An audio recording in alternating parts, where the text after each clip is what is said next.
Sebuah kisah yang berasal dari Jawa Barat yang berjudul Sang Kuryang. Dayang Sumbi adalah seorang putri raja yang berparas cantik dan berhati mulia. Pada zaman dahulu, Dayang Sumbi sangat bosan dengan kehidupan kerajaan. Akhirnya, dia memutuskan untuk pergi ke hutan. Di hutan, dia ditemani oleh seekor anjing yang diberi nama Tumang. Untuk memenuhi kebutuhannya, Dayang Sumbi menjual hasil tenunannya ke pasar. Suatu saat Dayang Sumbi menenun, alat tenunannya jatuh ke bawah bukit. Dia pun sangat malas mengambilnya. Lalu, tanpa berpikir panjang, dia pun berkata, "Siapa saja yang dapat mengambilkan alat tenun itu? Jika laki-laki akan kujadikan suami. Dan jika perempuan akan kujadikan saudara." Tumang yang sebenarnya adalah titisan dewa, mendengar itu langsung berlari ke bawah bukit untuk mengambil alat tenun milik Dayang Sumbi. Sebenarnya Dayang Sumbi tidak mengira ini akan terjadi. Namun dia tetap menepati janjinya. Akhirnya Dayang Sumbi dan Tumang pun menikah. Lalu mempunyai satu anak laki-laki yang diberi nama Sang Kuryang. Sang Kuryang kecil sangat mahir berburu. Sang Kuryang kecil tidak tahu siapa ayahnya. Seperti biasanya, di pagi itu Sang Kuryang pergi berburu bersama Tumang. "Tumang, kejarlah sepasang rusa yang gemuk itu. Jika tidak berhasil, aku sangat akan marah kepadamu." "Aku tidak menyukai jika anak laki-lakiku berburu hewan di hutan." Tumang pun berpura-pura mengejar rusa itu, lalu kembali tanpa hasil. Sang Kuryang sangat amat marah dan kecewa kepada Tumang. "Dasar anjing bodoh, aku sudah mengingatkanmu untuk memburunya. Pergilah! Kamu sangat bodoh, tidak berguna." Sesampainya di rumah, dia menceritakan semuanya kepada ibunya. "Aku sangat kesal kepada Tumang, Bu. Karena dia, aku gagal mendapatkan sepasang rusa yang gemuk." Ibunya terkejut. Kenapa itu bisa terjadi kepada Tumang? Kenapa Sang Kuryang setega itu kepada anjing kesayangannya?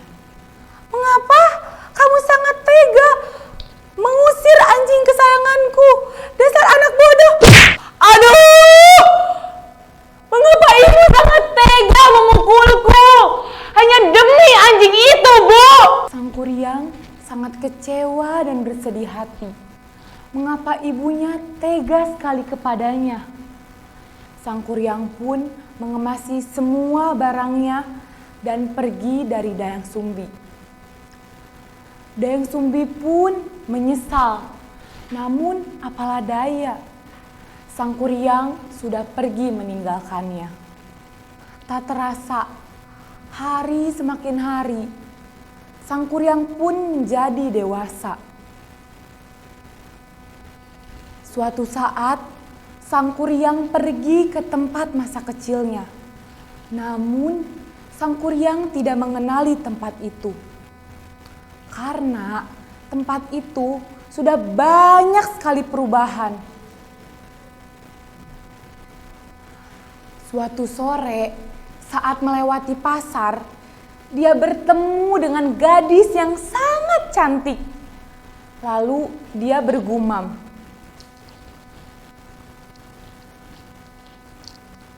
"Wah, ada wanita cantik.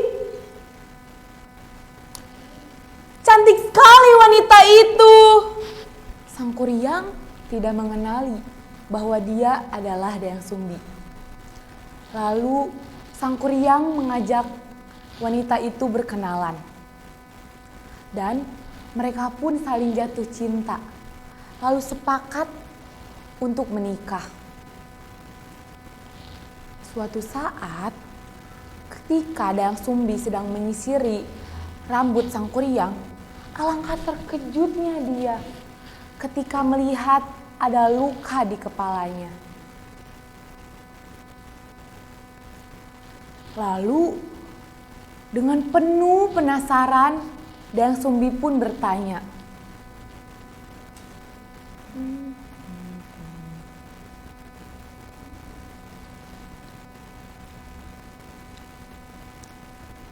"Sang Kuryang, nah iya, kok aya lukana?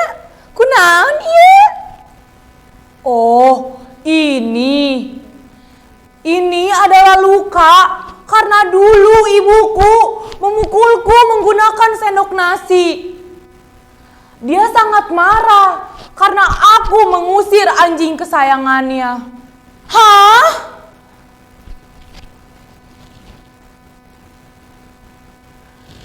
Sang Kuryang, "Ya ibu, ya ibu, ya ibu. Ya ibu anu mukul maneh ku sendok nasi." "Apa? Tidak mungkin. Itu pasti hanya alasanmu saja, Dayang Sumbi." 1000 kali Dayang Sumbi meyakinkan Sang Kuryang. Namun 1000 kali juga Sang Kuryang menolaknya.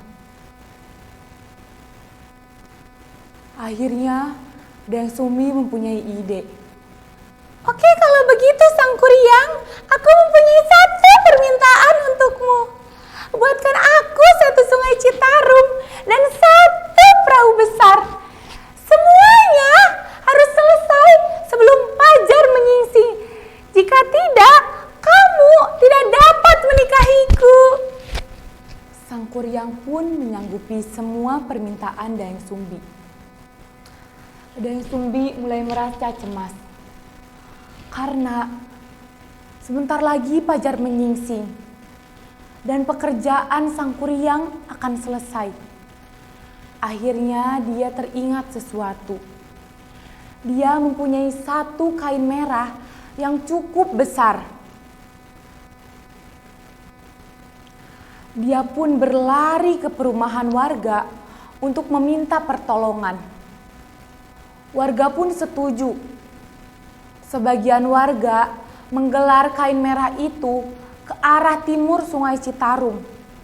Sebagian lagi membuat suara gaduh, seolah-olah pagi akan segera tiba. Sang Kuryang yang mendengar semua itu, dia pun menoleh ke arah timur Sungai Citarum. "Aku gagal! Aku gagal!" Sang Kuryang tidak mengetahui bahwa langit merah itu adalah pekerjaan Dayang Sumbi. Dia teramat sangat kesal. Lalu dia berteriak sekencang-kencangnya, "Aku benar-benar mencintaimu, Dayang Sumbi! Aku mencintaimu!" Sang Kuryang penuh amarah. Dia pun akhirnya menendang perahu. Perahu itu pun tertelungkup.